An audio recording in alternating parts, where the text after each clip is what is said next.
Bismillahirrahmanirrahim. Assalamualaikum warahmatullahi wabarakatuh. Perkenalkan, saya Ardian Rifki Priyanata dari kelas Perbankan Syariah D. Di sini saya akan menyampaikan materi tentang produksi. Yang pertama adalah pengertian produksi. Produksi adalah kegiatan manusia untuk menghasilkan barang dan jasa yang kemudian dijual dan dimanfaatkan oleh konsumen. Secara teknis, produksi adalah proses mentransformasi input menjadi output. Teori produksi dalam ilmu ekonomi membedakan menjadi dua, antara lain yang pertama, teori produksi dengan satu faktor berubah. Teori produksi yang sederhana menggambarkan tentang hubungan antara tingkat produksi suatu barang dengan jumlah tenaga kerja yang digunakan untuk menghasilkan suatu barang produksi tersebut. Yang kedua, teori produksi dengan dua faktor berubah. Suatu kurva produksi sama atau isokuan kurva yang menggambarkan kombinasi tenaga kerja dan modal akan menghasilkan suatu tingkat produksi. Yang selanjutnya adalah tujuan produksi. Antara lain, yang pertama, memenuhi kebutuhan manusia pada tingkat moderat. Dua, menemukan kebutuhan masyarakat dan pemenuhannya.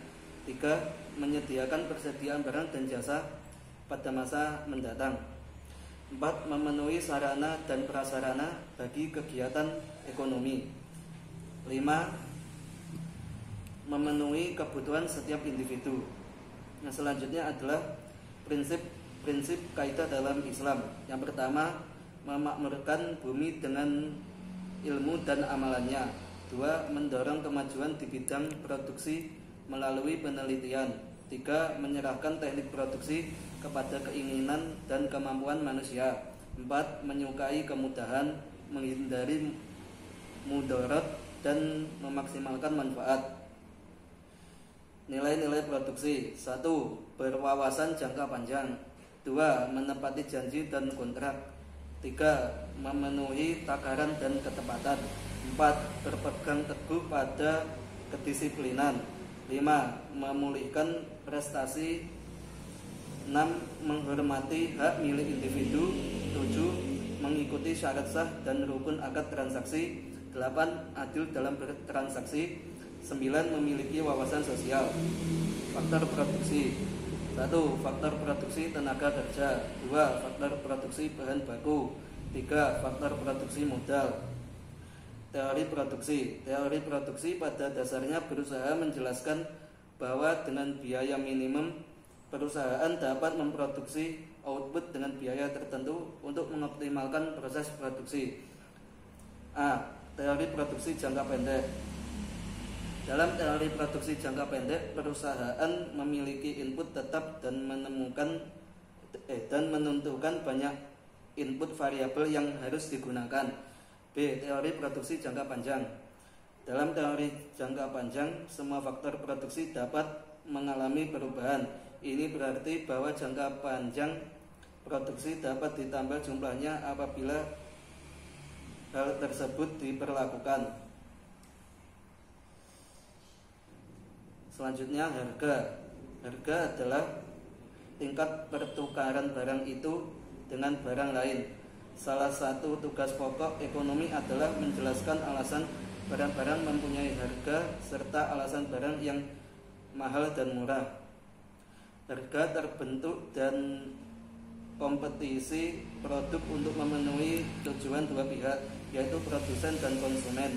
Produsen memandang harga dan sebagai nilai barang yang mampu memberikan manfaat dan keuntungan atas biaya produksinya. Fungsi harga antara lain: A. Sumber pendapatan dan keuntungan perusahaan untuk mencapai tujuan produksi. Yang kedua, pengendalian tingkat permintaan dan penawaran. Yang ketiga, mempengaruhi program pemasaran dan fungsi bisnis lainnya bagi perusahaan. B. Faktor penentu harga. Yang pertama, faktor internal meliputi tujuan pemasaran, strategi marketing, organisasi. Sedangkan faktor eksternal antara lain elastisitas permintaan dan kondisi persaingan pasar. Yang kedua, harga pesaing dan reaksi pesaing terhadap perubahan harga. 3. Lingkungan eksternal.